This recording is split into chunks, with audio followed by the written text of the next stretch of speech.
Shri Gurubhyo Namah. Harihi Om.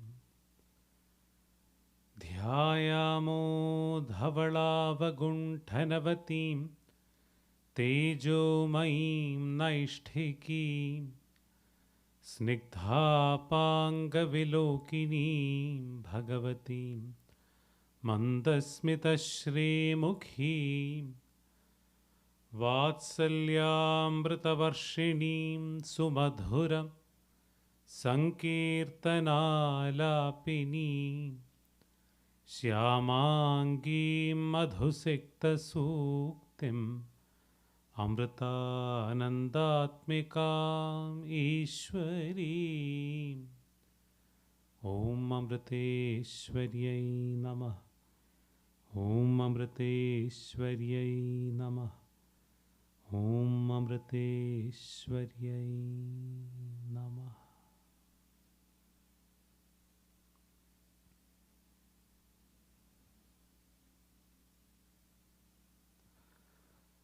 Om Amriteshwaryai Namah.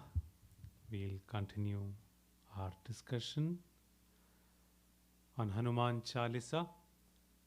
We discussed the verses 27 and 28 the last time, and we'll discuss the 29th and the 30th one this week or today. We'll begin with the 29th and then discuss the 30th after we discuss the 29th, rather than doing them together. So the 29th verse goes as Charo Yug or Jug, both are okay. Charo Yug par taap tumhara hai parisiddh jagat ujiyara. Charo Jug par taap tumhara hai parisiddh jagat ujiyara. Let us look into the pronunciation in 4 parts. I'll pronounce it first. Please repeat after me once. Charo Jug par taap. Or rather we should just do Charo Jug and then we'll do the par taap tumhara as the second part. So Charo Jug or Charo Yug. Charo Yug. Charo Yug. Par taap tumhara. Par taap tumhara. Hai parisiddh. Hai parisiddh. Jagat ujiyara. Jagat ujiyara. All together, repeat after me. Charo jug par taap tumhara hai parisiddh jagat ujiyara.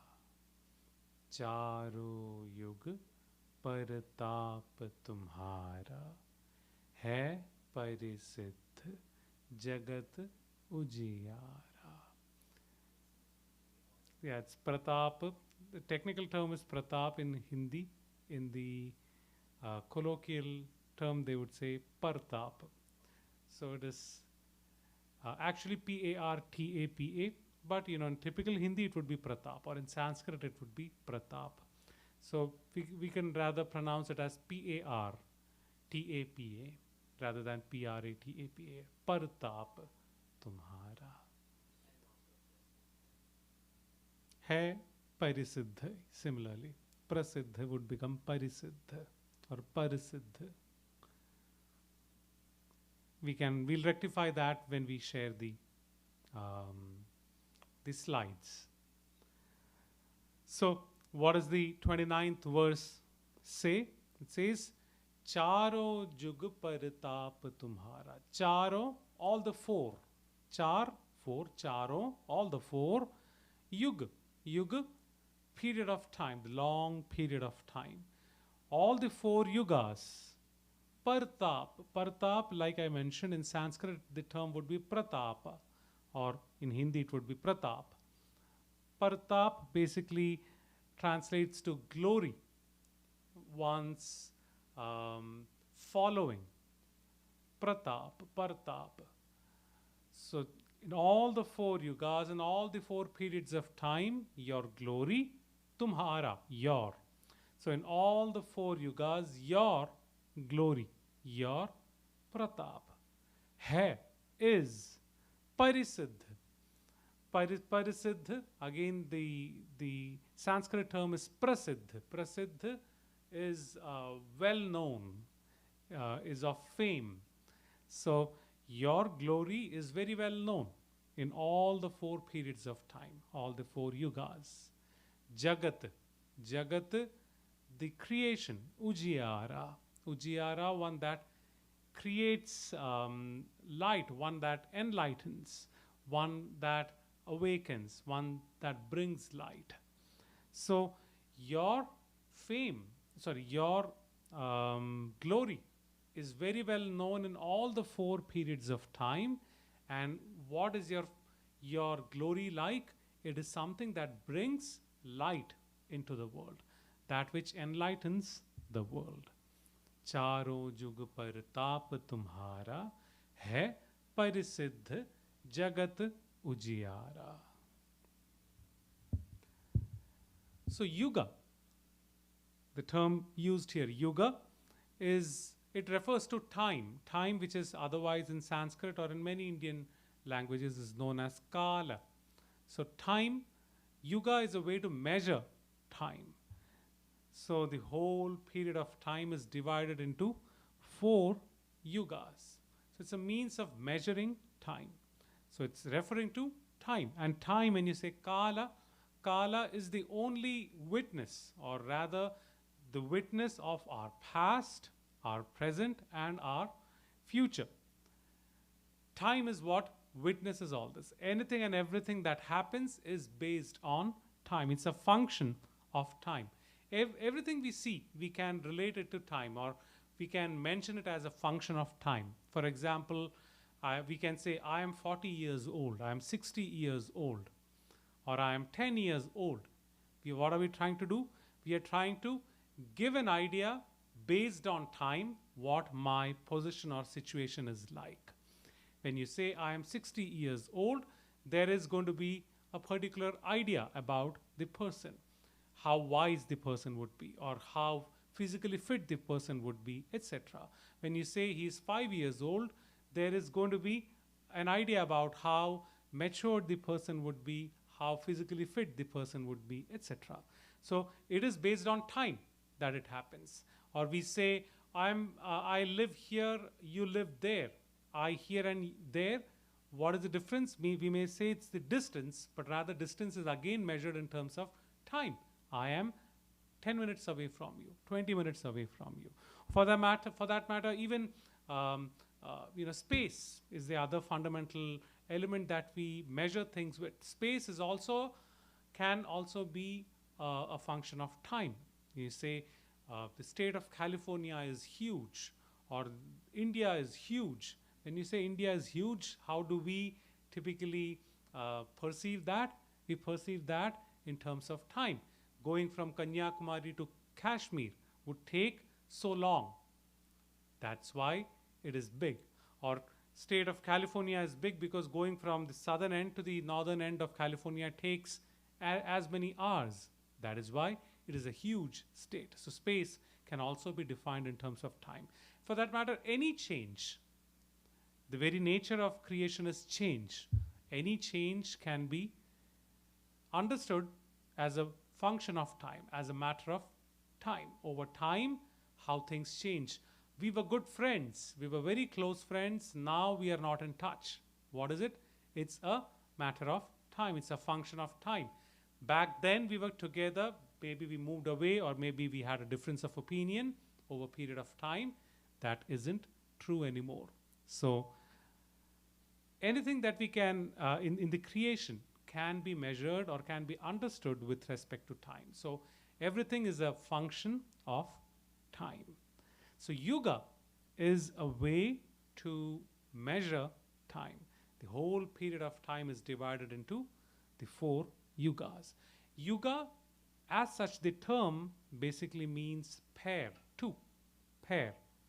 So we discussed how the creation itself is designed in dualities so as to self-sustain, so as to balance out itself. So everything that we experience will be dual in nature. In Lalita Sahasranama, we discussed the name 657th, which is Vasundhara. Vasundhara. We chanted as Om Vasundharayai. Sorry, Yugandhara. You're talking about Yuga. So Yugandhara. Om Yugandharayai Namah. Dhara, basically one that holds. Yugandhara, one who holds the yugas, one who is the bearer of time, bearer of yuga. As a matter of fact, the term Yugandhara has another meaning in Sanskrit. It literally means the yoke, the T frame that we have on a bullock cart. We place it on both the bullocks, and that is what joins the cart to the bullock, and the bullock, the two bulls pull the cart with help of the yoke. So the yoke rests on the two, and it pulls the cart. So Yugandhara basically means that which holds the two, which holds on to the two. So the Divine Mother as Yugandhara, sorry, not Vasundhara, as Yugandhara is the one that holds both the dual experience, both the kind of experience or the duality which is with respect to time. Because today we would be happy, tomorrow we could be sad. Today something can be great, tomorrow something may not be great. Today someone can be friend, tomorrow they could be foes. Today someone is rich, tomorrow they could be poor. It's again a measurement of time. And both these dualities is what the Divine Mother holds, is the bearer of this. It's the creator and the bearer of that. That's why she's referred to as Yugandhara, the Divine Mother, who holds both, and it swings between the period. It swings, the nature swings between the two. It can be good, it can be bad, like I mentioned. So based on this, the time, the good and the bad, based on the duality, the time is divided into four yugas. The Krita Yuga or the Satya Yuga, the Treta Yuga, the Dwapara Yuga, and the Kali Yuga. The Krita Yuga, Satya Yuga is the golden period of righteousness. Dwapara Yuga is when non-righteousness kind of starts cropping up. Still, the righteousness has the upper hand.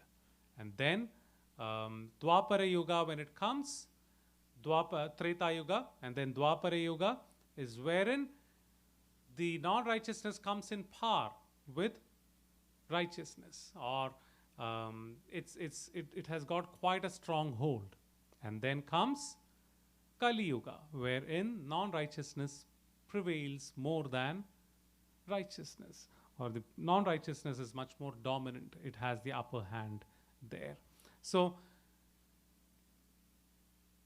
Krita or Satya Yuga, Treta Yuga, Dwapara Yuga, Kali Yuga is basically a combination of these dualities: righteousness, non-righteousness, goodness or otherwise. It's a swing between the two. It's a balance between the two. How long do each of these yugas last is a different discussion, and there are many ways of looking at it, so we'll not go into that. Our idea here is the periods of time which are based on the dualities, the strength of each of the dual aspect of creation. That's what defines each of the yuga. And these yugas are cyclic in nature. So Satya, Treta, Dwapara, Kali, again it comes back to Satya. So it goes in a cycle. And within each of the yugas, there is again a cycle of Satya, Dwapara, Satya, Treta, Dwapara, Kali. And even within that, there is another cycle of Satya, Treta, Dwapara, and Kali. That's how the belief is. That's how we have different experiences in our life. It's a combination of these dualities. One within the other, within the other, within the other. So the best would be Satya Yuga, Satya Yuga's time in Satya Yuga, Satya Yuga, Sab Yuga in Satya Yuga is the best time. Worst would be Kali Yuga. Kali Yuga with Kali Yuga, Sab Kali Yuga. Sab Kali Yuga is also Kali Yuga. That's probably the darkest moment.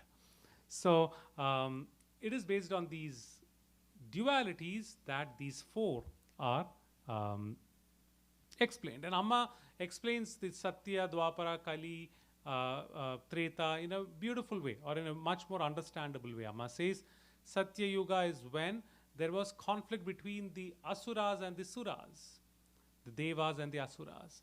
When it came to Treta Yuga, the conflict was between neighboring countries. Ayodhya, Lord Rama was in Ayodhya, the Indian subcontinent, the main Indian subcontinent, versus Lanka. When it came to Dwapara Yuga, the conflict was within the families, between the cousins, the Kauravas and the Pandavas. And Amma says in Kali Yuga, in today's world, the conflict has come even closer. It is within each one of us. It is the dire conflict between the goodness in us and the negativities in us. As much as the negativities have the upper hand, the more problems that we face. So I think that's a beautiful way of understanding the four yugas. And we discussed about the yugas when we discussed the 18th verse. It was Yuga Sahasra Jojan Parubhanu. When we were discussing, we discussed this very point, and then we discussed the joke that Amma usually shares. It's about the person going to Chitragupta, the assistant of Lord of Death, and he has these four clocks, 3 clocks. One clock has only the hour hand, the other has minutes hand, the other has seconds hands. Where, if you remember, I hope you remember that the joke that we discussed that Amma usually shares. So he asks, why does it have only hour hand? Why does the other have only minute hand? Why does the third clock have only seconds hands? He says the first one is representing Satya Yuga. It takes very slowly. So negativities or ill deeds happen only seldom in Satya Yuga. In Treta Yuga, it's like minutes hand. It is much more frequent. And in Dwapara Yuga, it's like the seconds hands. It's much more frequent, much faster.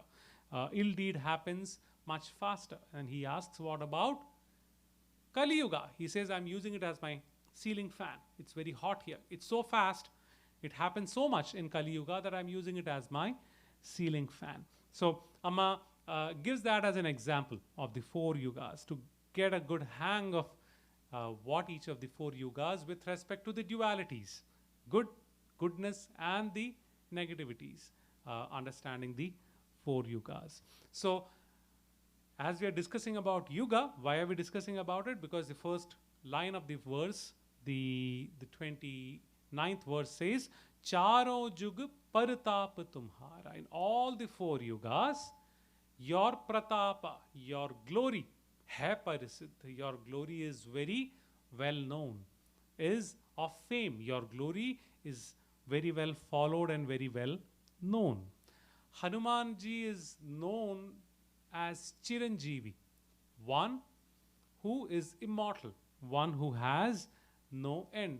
The Puranas, they have only a handful of people who have that boon of being immortal.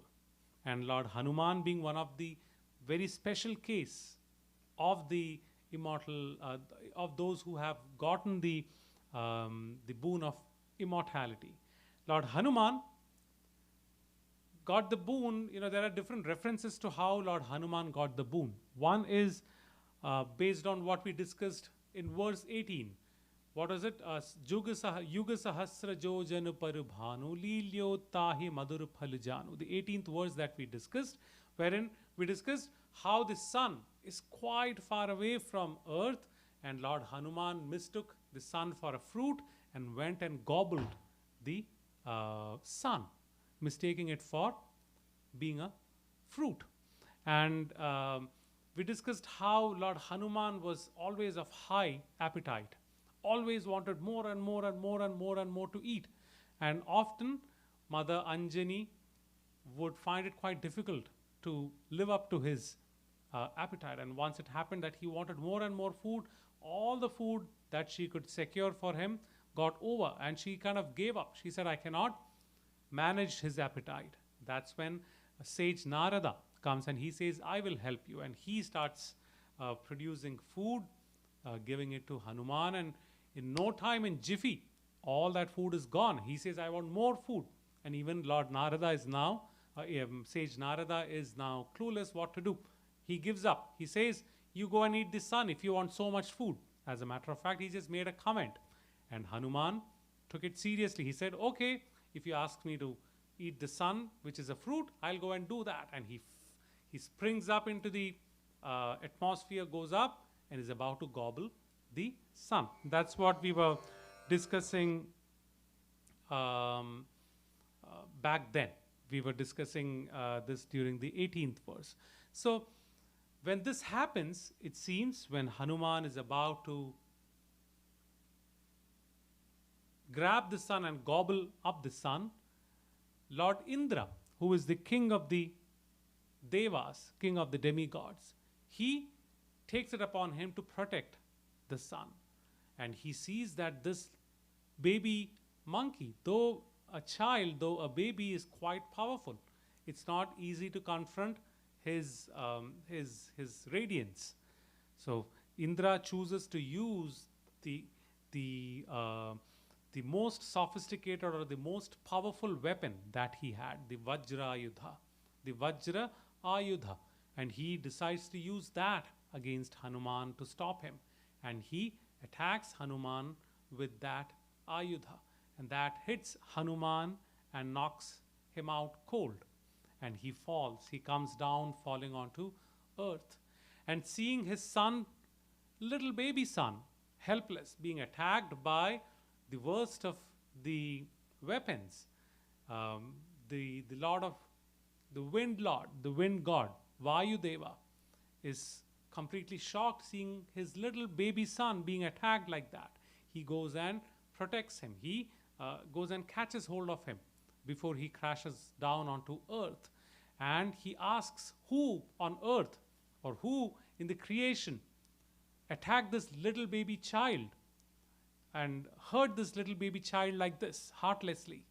And no one dared to answer him because he was enraged.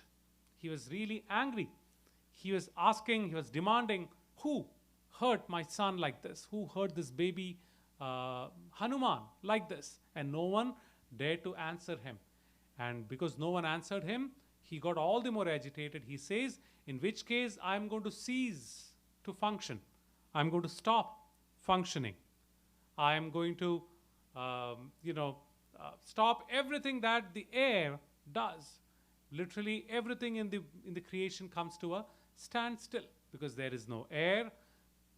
Literally nothing happens. The clouds don't float. Everything that the air carries stops to exist. People cannot breathe. And life is slowly ceasing to exist. That's when the Devas understand this is not a good situation. We need to do something about it. And we need to diffuse the situation. So they decide they will all come up and pacify, placate Vayudeva. And to resolve the situation, to simmer down the heat of the situation, each one of them gives a boon to Hanuman. So Brahmadeva, Lord Brahma, he gives a boon to Hanuman, telling no weapon, whatever or however big or strong the weapon is, no weapon can hurt you hereafter. And he gives him the boon that you can change from one form to another at your own will. And you can go from one place to another at your own will. We discussed about the Ashtasiddhi. Anyway, the next week, we'll be discussing about that. So Hanuman gets all these siddhis from Brahma. Vishwakarma, the celestial architect, he says, I am giving you the boon that no object can hurt you. You will always be safe from any object. Yama, the Lord of Death, he gives him the boon that you will have ultimate health and you will be immortal, literally. Indradeva, who attacked him, he says, I am giving you the boon that your death will happen only at your own will. So, putting all these boons together, Hanuman becomes immortal in nature. Howling, right? The mic. Is it okay now? I guess so. So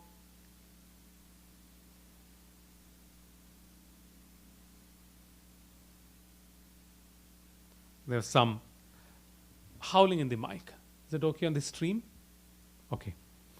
So having all these boons together, Hanuman literally is immortal in nature. And also in the Uttarakanda, the last canto of Ramayana, it seems as Rama was planning to leave his physical existence, he gave boons to many of his close accomplice, the people who are close to him. And to Hanuman, he just spontaneously mentioned, Lord Rama mentions, you will live forever. So that was the boon that just spontaneously came, that you will live forever and you will heed to my command as long as the creation exists. So you will live up to dharma, you will heed to my command as long as this creation exists. You will live forever. So that's how Lord Hanuman gets the boon of Chiranjeevi, being immortal. So in all the 4 yugas, Lord Hanuman verily exists. He is just there. He is one who lives in all the 4 periods of time, and his glory will always be in its peak in all the 4 yugas. Charo jug partap tumhara hai parisiddh. Your glory is very well known in all the 4 periods of time. And if you look at it spiritually too, when you say Chiranjeevi is someone, like we mentioned, everything in this creation is a function of time. So Chiranjeevi is someone who is not affected by time. Such a being is Chiranjeevi, because even birth and death, they are functions of time. You are born at a period of time, at a point of time, and you will die at a point of time. And then there is a period of time which we refer to as life. So a Chiranjeevi is one who goes even beyond that, because for them they are not identified with things in the creation, the physical realm. Rather, they are identified with their own eternal self. When one is identified just with the eternal self, such a person, such a being is never affected by time, because the self is eternal in nature. Only when you depend on things, including the body, do we think I am born, I am dead. When we are identified with ourself and self alone, there is no point of death. There is no question of death there.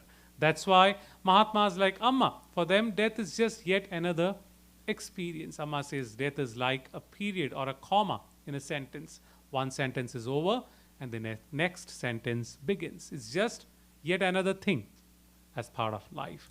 In Bhagavad Gita, chapter 2, there's a verse that goes as Na jayate mriyate va kadachin nayam bhutva bhavita va na bhuyaha. It says, it refers to the Atma, the self. It says, Na jayate mriyate va kadachin. It says the Atma, the soul, is never born or is never dead at any period of time. It just is. And then they refer to as Nayam bhutva bhavita vana bhuyaha. It neither comes into existence nor does it cease to exist. So there is no coming into existence and cessation from existence. It just is. That is the very quality of the Atma. And it says Ajah, Nitya, Shashvata, Purana. It says it is Ajah, that which is unborn, which is Nitya, which is eternal, which is Shashvata, which is constant or changeless, and Purana, with that which is ancient, which is right there from the beginning. So, na hanyate hanyamane sharire. Hanyamane sharire, even if the body gets destroyed, even if the body perishes, na hanyate, the Atma doesn't perish. It doesn't get affected by it. So, one who is identified by the Atma is in that level wherein one is Chiranjeevi, one is eternal. Only when we are identified with the body are we born and are we dead. When we are identified with the Atma, which is not affected by birth and death, we are eternal. So, looking at Hanuman being Chiranjeevi from spiritual point of view, this is the case wherein Lord Hanuman reached that ultimate state wherein he became identified with his true self. Once he became identified with his true self, then there is no question of death there. One becomes eternal in nature. So, Charo Jug Paritap Tumhara Hai Parisiddh. In all the 4 yugas, your glory, your Paritap, Hai Parisiddh is very well known. Everyone knows of it. And it also says Jagat Ujiyara. Hai Parisiddh Jagat Ujiyara. Your fame is, how is your fame? Your fame is such that it brings light into the world. It enlightens, it benefits the creation. What is the point being famous if you are not benefiting others? Just becoming famous is just going to serve our ego and nothing else. Why not use our fame or be famous or be popular for helping others? It reminds me of one of the dignitaries who had come for one of Amma's programs. He was talking about Amma. He was mentioning, I have met a lot of celebrities. I have met a lot of VIPs. They just come and they go. I've met a lot of VIPs, lot of celebrities who just come and who go. But in Amma's case, Amma also comes and Amma goes. But the difference is when Amma goes, she leaves an imprint, on a positive imprint on me, a positive imprint on people that she meets. That is the difference between Amma and the other so-called celebrities. And I think that was a very valid and a very profound point.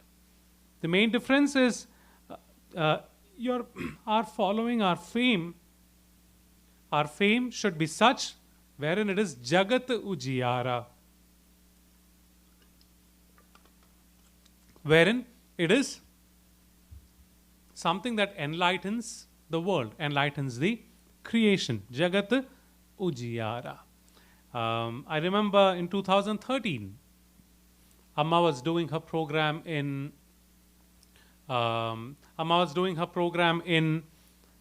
Kolkata, India. The Indian tour was happening. And as Amma came into the Kolkata ashram, Amma noticed that there was a lot of filth, lot of dirt, lot of things there that those were discarded right outside on the whole of that road. I get, if I'm not wrong, I guess the road is called Budge Road. It's a peculiar name. And or I don't know if it is pronounced differently. So Amma had made note of that there was so much filth. The whole area was so unclean. And Amma had mentioned it to people that we should do something about it. And Amma was giving darshan. It was a full day darshan. Whole day Amma was giving darshan. Amma met thousands of people, embracing them, listening to their problems, consoling them. And then there is mantra. All that happens. It's late, past midnight or 1 or 2 p.m. by the time darshan, what is it? I can't. So it's much past midnight, quite late in night by the time darshan is over, and it's very natural. Someone who gives darshan for so long, once you are done, definitely others were waiting for darshan to get over so that they can all go and rest. But Amma is always a spoil sport in that sense. There's no Amma doesn't rest. When Amma doesn't rest, others cannot rest either. But what does Amma do? As Amma is done with her darshan, she's not like, oh, I'm done with all this, let me go and sleep for some time. She says, the filth outside in that whole locality, let's go and clean. And she goes out onto the road and she starts cleaning. She starts she walked right into the filth, starts picking up, putting them together, and as Amma does it, thousands others join, and within a couple of hours, the whole place is completely transformed. The next morning, when the locals woke up and they saw, they were completely taken aback by where they were living in or what they were seeing, and they couldn't believe this is the place that they saw last night, and it's completely transformed the next morning. So the point that we were making, let our following, let our fame be such that it benefits people, that it benefits the society. If not, what's the point being popular? What's the point having following? And Mahatmas, or in this case, we are talking about Hanuman, or we saw the example of Amma. Their fame, their following is such that their fame is verily meant to create a positive impact in the creation. Just remembering about Hanuman, it brings in so much positive energy in us. It brings in so much positive thoughts in us. It kindles the positive qualities in us. And that's the very point. Your fame, your pratap is Jagat Ujiyara. It creates light, it brings light, it creates positive effect in the world. So our fame, our following, all that we gain should be such that it brings benefit to the world, to the creation. So that's the 29th verse. Charo jug paritap tumhara hai parisiddh jagat ujiyara. And then the 30th verse, which is Sadhu sant ke tum rakhware asura nikandan Ram dulare. So let's pronounce it in 4 parts. Please respond after me once. Sadhu sant ke, sadhu sant ke tum rakhware, tum rakhware asura nikandan, asura nikandan Ram dulare, Ram dulare. We'll do it all together once. Repeat after me. Sadhu sant ke tum rakhware asura nikandan Ram dulare. Sadhu sant ke tum rakhware asura nikandan Ram dulare. So what does the verse say? Sadhu sant, sadhu, those who have given up the worldly pleasures, who live seeking the truth, righteousness. Sadhu, sant, saints. So those who live for a positive cause, sadhu and sant. Ke, of theirs. Tum rakhware, of theirs. Who are you? Rakhware, you are protector. You are the one who safeguards them. So sadhu sant ke, of sadhu and sant. Tum, you are the savior, the protector. Asura, the demons. Nikandan, one who annihilates them, one who puts an end to the demons. Rama dulare, Rama, Lord Rama, dulare, you are dear, you are darling, you are dear to Lord Rama. So who is Hanuman? One who safeguards, one who protects the sadhus and the sants, the ones who live for a positive cause. And what does he do? He annihilates asuras, the demons, one who have dominant negativities. And thus he becomes Lord Rama's favorite, Lord Rama's dear, or he is dear to Lord Rama. We discussed in the previous verses, I guess one of the initial verses, how Lord Hanuman was always from a very young age attracted to the sages and the seers. He will always try to be around them. And he'll always try to be part of their rituals, part of their worship. He'll try to learn, and he was very quick in learning them. But as he was when he was young, he was full of energy, and the energy was very difficult to contain. So most of the time he was quite handful for the sages and the seers. He would create some problem or the other because he was so full of energy, a typical high energy baby. And we discussed how much later he got a curse that he will forget about these things. Again, we discussed that with the gobbling of the sun. He'll forget about his abilities, so that once he's matured enough, he'll be reminded of that by Jambavan much later, right? So we discussed about that. So Hanuman always had this affinity towards sages and seers. He was also very religious about not just participating in their ceremonies and their rituals, but also with his might, which is with his strength, he would always safeguard them, because it would quite often happen that when the seers and the sages are performing their rituals, there would be some asura or the other, some demon or the other, who would come and kind of distract them or disrupt the whole proceedings. So Hanuman would always be ready to safeguard them against these asuras who would come and try to disrupt their proceedings, their worships. So he was always protective of the sadhus and the sants, and he was always against the asuras. The sadhus and the sants, like we mentioned, they represent the work for promoting goodness, for promoting peace, for promoting welfare, to be beneficial for others. That's what the sadhus and the sants represent. They represent the good qualities in us that benefits others.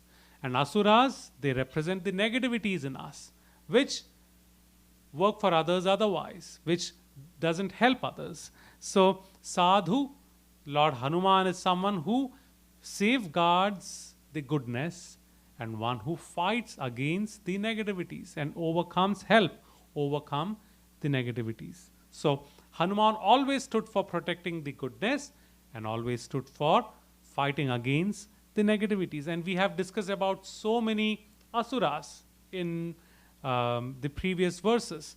Just to name a few, we discussed about Kalanta, we discussed about Surasa, Kalanemi, Simhika, Bhasmalochana, Ahiravana or Mahiravana.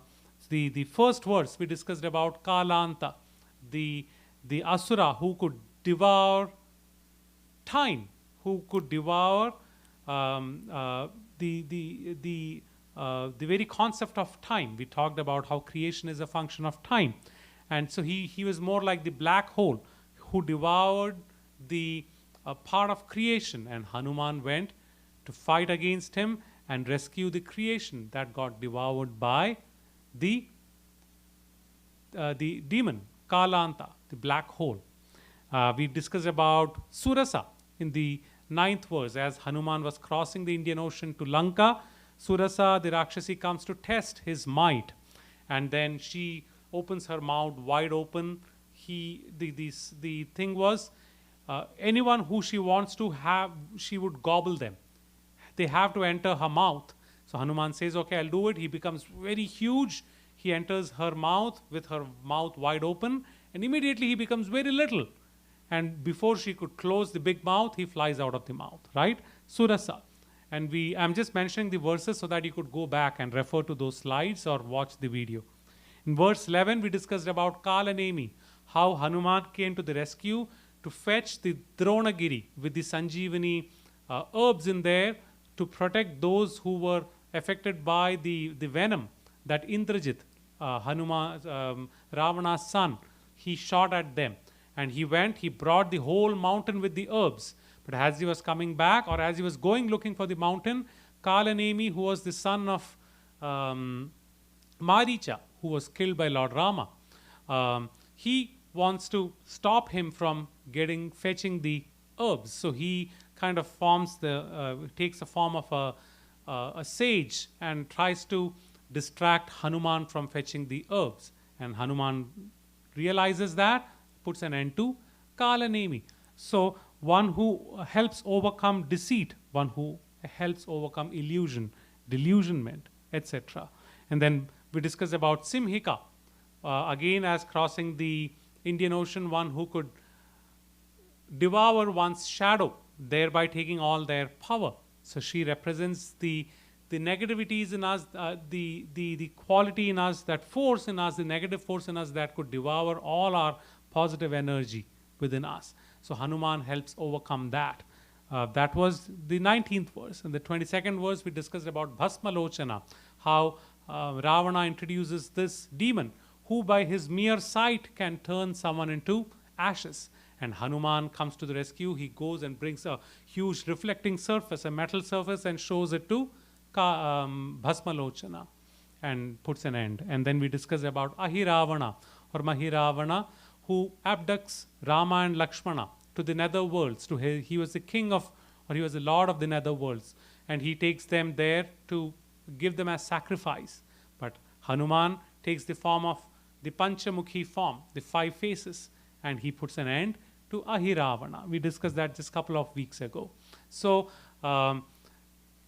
we have seen how in all these various situations, Ravana puts an end to the Asuras so as to uphold Dharma, to protect the sadhus and the sons, to protect those who live for Dharma, to protect those who try to uphold goodness, or those who try to benefit the world. So Hanuman always stood for that. Like Amma says, the divine is in us shines when the dark covering of the negativities in us. We have the Amma saying, yes. The divine is in us shines when the dark covering of negativities is cleansed, using the goodness in us.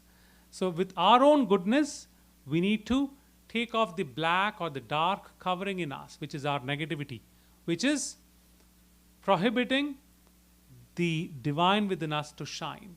So the divine within us is ever shining. We need to get that dark covering out. And when the dark covering is cleansed, the divinity is expressed. So Lord Hanuman represents that very quality. He reached that state, and he helps us, inspires us to use our goodness to overcome our negativities. So that's why he is what? He is Sadhu Sant ke he is the Rakhwala. He is the safe, the protector of, savior or protector of the sadhus and the sons. And he is Asura Nikandana too. He one who annihilates the asuras. And when we get to that state, what happens? We become Ramadulara. We become Lord Rama's dear one, Lord Rama's favorite. You know, Hanuman is referred to as Shankar Suvana Kesari Nandana. We discussed the verse. Shankar Suvana, one who is the embodiment of Lord Shiva. Kesari Nandana, who is the son of the mighty Kesari monkey. We have referred to Hanuman as Anjani Putra Pavana Sutanama, right? Anjani Putra, one who is the son of Mother Anjani. Pavana Sutta, one who is the son of the wind god. Hanuman has all these names.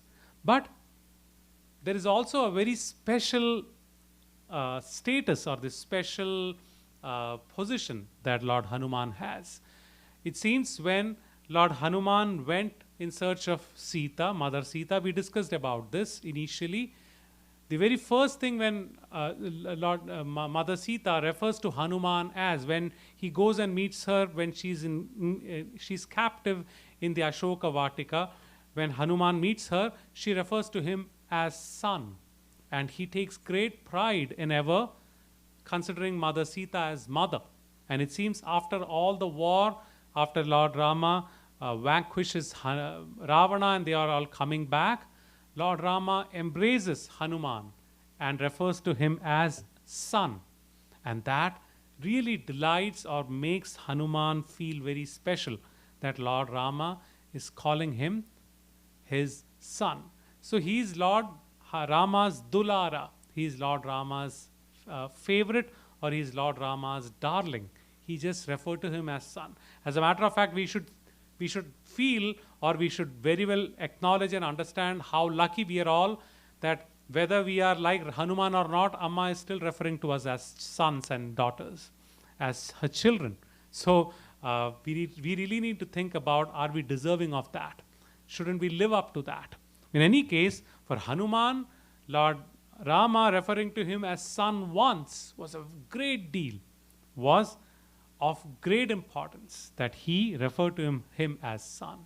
And to talk about how Lord Hanuman was Lord Rama's favorite or was so loved by Lord Rama, there is this incident from one of the folklores wherein Narada, who is known to be a great devotee of Lord Vishnu, he always wondered, how do I fare against Hanuman? Hanuman is known as a great devotee of Lord Rama, but I am considered one of the greatest devotees of Vishnu, whose incarnation is Lord Rama. So shouldn't I still be technically Lord Rama's favorite devotee? So he thinks, let me go and check. So he goes up to Hanuman and asks him, who do you think is Lord Rama's favorite devotee? Who do you think is up on the list of devotees? And Lord Hanuman's response was, in devotion, there is no superiority, no inferiority. Everyone is one. True devotion, everyone is just one and the same. That is when it is true devotion. Else it becomes business, right? So Hanuman says there is no inferior or no greatest devotee, no inferior devotee. In devotion, there is only devotion, nothing else. But Narada is definitely not happy with that answer. He wants to know whether he is better than Hanuman or Hanuman is better than him. So he decides to go and ask Lord Rama, do you have a list of your devotees? And Lord Rama takes least interest in that question. He just points to that place, one place. And wherever Lord Rama points to, he sees there's a book there, like a diary, Lord Rama's personal diary. Because Lord Rama points to that, Lord Rama doesn't say anything. He doesn't show any interest at all. Anyway, because he pointed it out to that book, he just goes and opens the book. Lo and behold, it is a list of all Lord Rama's greatest devotees. And to his biggest delight, Narada's name was right. The very first page, the very first name was Narada's name. And Narada was so jubilant, thinking, I am on the top of the list. Yes, my question is answered. I was wondering whether I would be on top of the list better than Hanuman. Yes, I am on top of the list. And he's very happy. And he doesn't close the book there. Now he wants to know what others' ranks are. In India, typically when you have exams and you're given your answers back, the teacher announces everyone's marks, everyone's points. And when you have a ranking list, the rank is put on the public bulletin. Who all passed the exam, who all failed the exam, who is rank 1, who is rank 2, who is rank 50, who is rank 60, who all failed. So it is made public. And when you go and check, you don't check your own rank, you also want to know what your friend's rank is. What is your friend's percentage? What is your friend's points, marks? So that's the typical tendency. So Narada now wants to know, where is Hanuman now? And Hanuman, he keeps looking, he keeps flipping the page. Hanuman is not there in the first part at all. He's quite delighted, actually. He keeps flipping, and then he actually feels sad that Hanuman is not on the list at all. And he's quite taken aback. Whatever it is, he's my good friend. He did not make into the list of those who got a rank based on their devotion. So he felt bad. And it is said that, it's typical joke in India, because you have these ranks put on the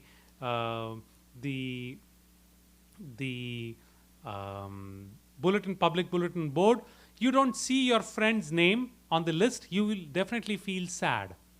But what makes you even sadder is when you find out their friend is actually in the top or is in the exceptional list, not even the normal list, he's in the exceptional list, then you feel very sad. But in any case, Narada did not see him on that list. So he goes up to Rama and asks, what about Hanuman? I didn't see his name on the book. He says, oh, Hanuman, he's not in that big book. That book is for the greatest of devotees. It's a big book. Hanuman is in the small book, and he takes a small book out of it, or out of his clothes, right by his chest. He takes a very small book, and there is only one name in that book, that of Hanuman. And Narada doesn't get it. He says, what does that mean? You have all the greatest devotees listed in that big book, and this small book has Hanuman's name. What does that convey? And Lord Rama says, oh, that great book has the name of the greatest of devotees of mine, of Lord Vishnu. And they are the ones who are ever in my remembrance. They always think of me. And this book is different. This book has the name that I think of them. The other book is where they think of me. This book is where it has the names that I think of. It's like the story that Amma always, or the incident that Amma always shares about how once a very little boy, once the darshan was happening, everyone was in the line, and Amma remembers everyone. Amma has got very sharp memory. We all have experienced that, I guess. But Amma was mentioning about this little boy. He was probably 8 or 9 years old, and one of the babies, mom and the baby, they were standing in the line, and the baby threw up, and the mom went away, taking the baby to clean the baby up, and the throw up, the vomit was just lying there. Some people just moved away, telling, oh, this is so unclean. Some people were complaining, ashram doesn't take care of cleanliness, and people were complaining, etc. And it seems this boy also disappeared, but he came back with a bucket and a piece of cloth, and he cleaned the whole place up. And Amma said Amma's mind and thoughts were just pulled towards that. And Amma kept looking at him, as he joined the line, came up, and Amma said Amma just couldn't help but just embrace him as tightly as she could when he came for darshan. And Amma just couldn't let go of him. Amma made him sit there, and Amma kept seeing him every now and then. And Amma said after darshan, Amma went to her room. His face kept flashing in Amma's mind every now and then. So that's how it should be. We should be in that small book, not of the greatest devotees taking pride in that. Rather, be in the small book wherein the Lord remembers us.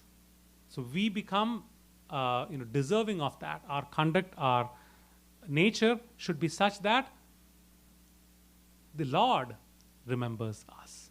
So that is why Lord Hanuman is referred to as Ram Dulare in that verse. So the verse says, Sadhu Sant ke tum rakhware, you protect the sadhus and the sants. Asura nikandana, you annihilate the asuras.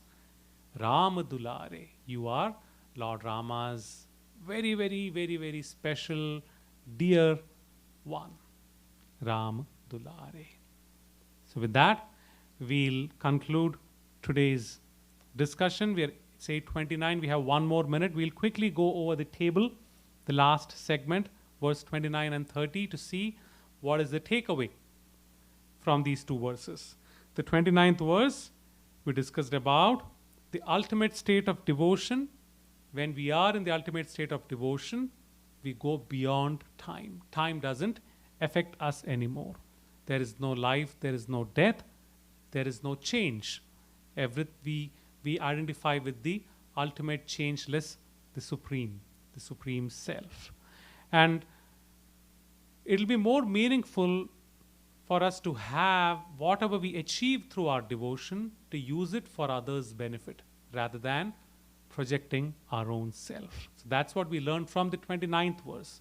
The 30th verse, we learned devotion should be means to uphold goodness in us, and we should use that to overcome our negativities. So devotion is the means by which we use our own goodness to overcome our negativities. And that will take us to the highest of the levels wherein we become dear to the Lord. So it takes us to the next stage wherein it's not that we consider the Lord dear to us. We reach a stage wherein we become dear to the Lord. Ram Dulare, that was the term. So these are the two verses we discussed, the takeaways from the 2 verses. So we'll conclude the discussion here. We'll now sing, chant the Hanuman Chalisa together. Give us a minute. We'll set up the sound system, the mics and the instruments, and we'll chant or sing the Hanuman Chalisa thereafter. Om Amriteshwariyai Namaha.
Shri गुरु चरण सरोज रज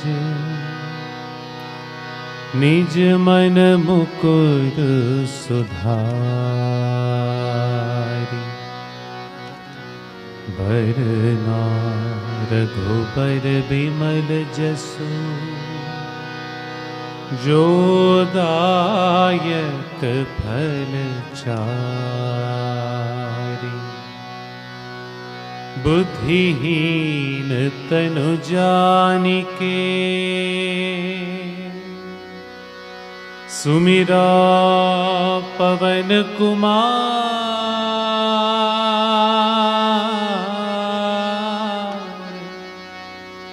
बल बुद्धि विद्या देहु मोहि हरहु कलेस विकार।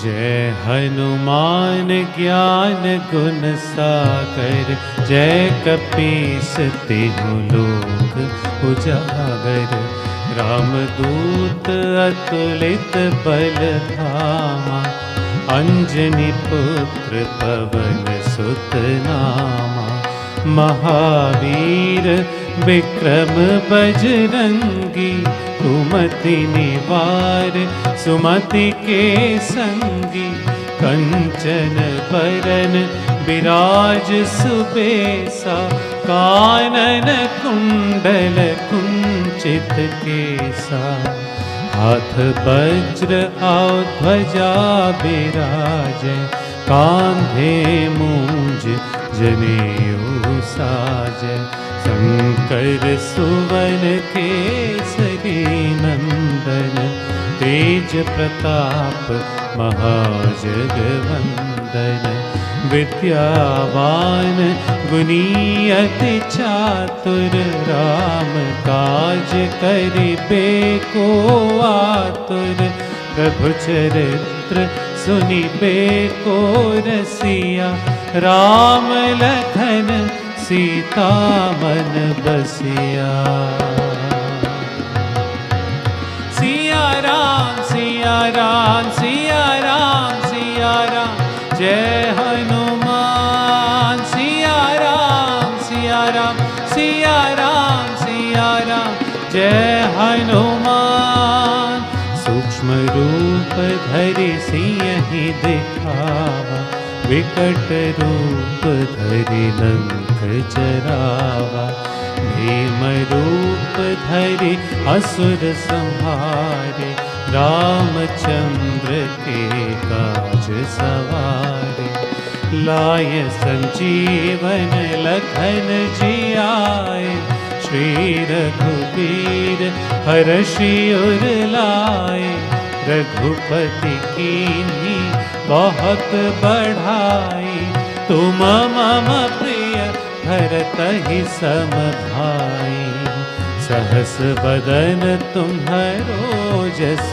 गावै अस कहीं श्रीपति कंठ लगावै सनकादिक ब्रह्मादि मुनीसा नारद सारद सहित अहिसा जम कुबेर दिगपाल जहाते कभी को बिद कही सकै कहाते तुम उपकार सुग्रीव ही कीन्हा राम मिलाय राजपद दीन्हा सिया राम सिया राम सिया राम सिया राम जय हनुमान सिया राम सिया राम सिया राम सिया राम जय हनुमान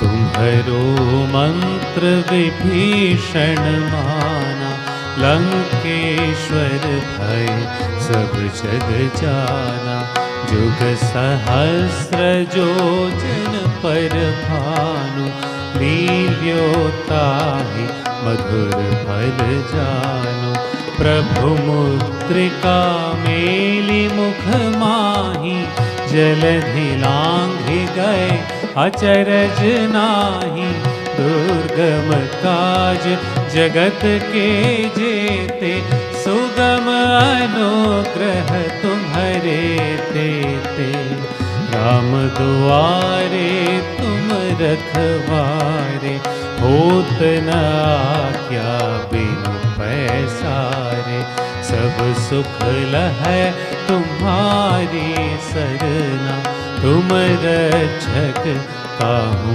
को डरना आपन तेज संहारो आपै तीनों लोक हाँकते कापै भूत पिशाच निकट नहीं आवै महावीर जब नाम सुनावै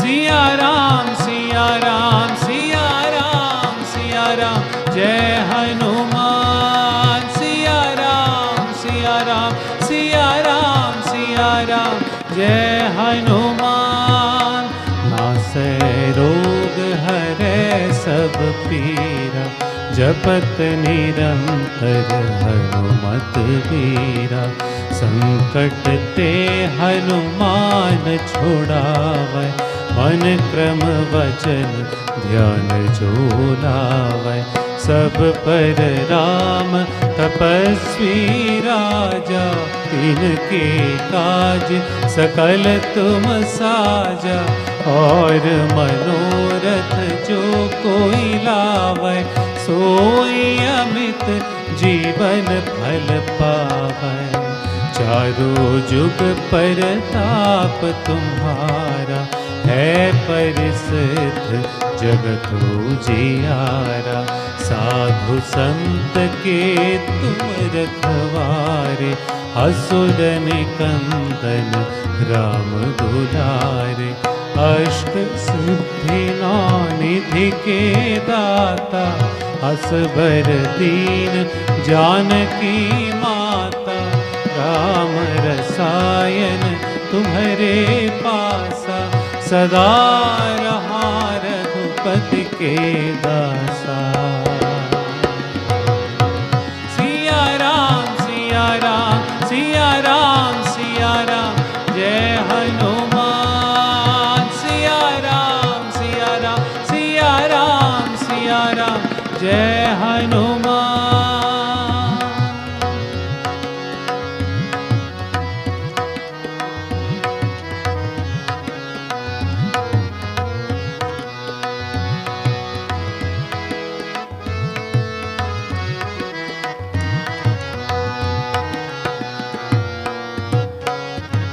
तुम्हारे भजन राम को पावै, जन्म जन्म के दुख बिसरावै। अंत काल रघुवरपुर जाई, जहाँ जन्म हरि भक्त कहाई। और देवता चित्तन धरई, हनुमत से सर्व सुख करई।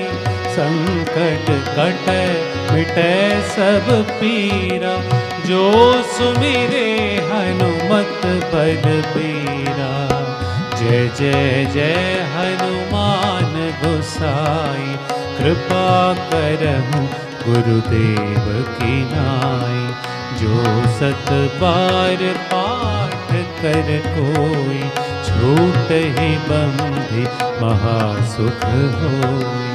जो यह पढ़े हनुमान चालीसा, होय सिद्धि साकी गौरीसा। तुलसीदास सदा हरि चेरा, कीजे नाथ हृदय मह डेरा। कीजे नाथ हृदय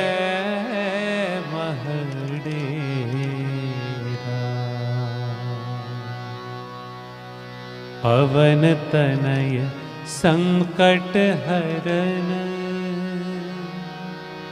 मंगल मूर्ति रूप। राम लखन सीता सहित, हृदय बसहु सुरभूप।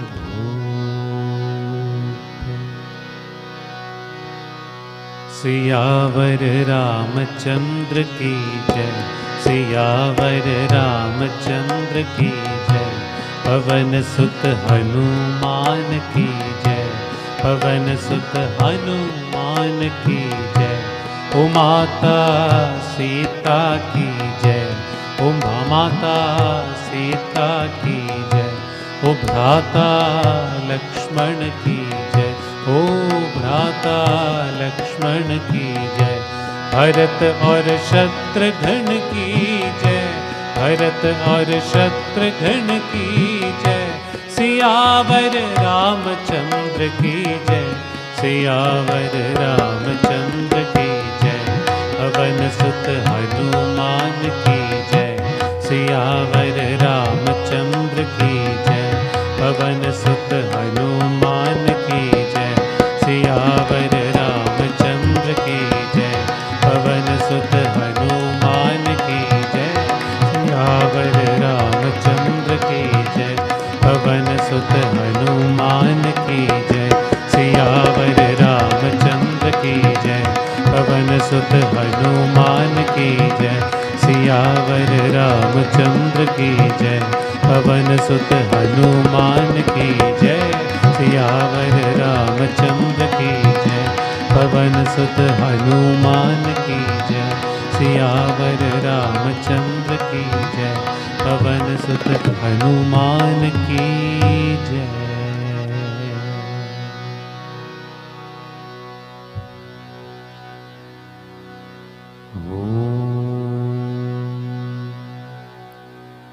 हसतो मा सद्गमय, तमसो मा ज्योतिर्गमय मृत्योर्मा अमृतं गमय। ॐ शान्ति शान्ति शान्तिः। ॐ लोकाः समस्ताः सुखिनो भवन्तु। लोकाः समस्ताः सुखिनो भवन्तु। लोकाः समस्ताः सुखिनो भवन्तु। ॐ शान्ति शान्ति शान्तिः। ॐ श्री गुरुभ्यो नमः। हरिः ॐ।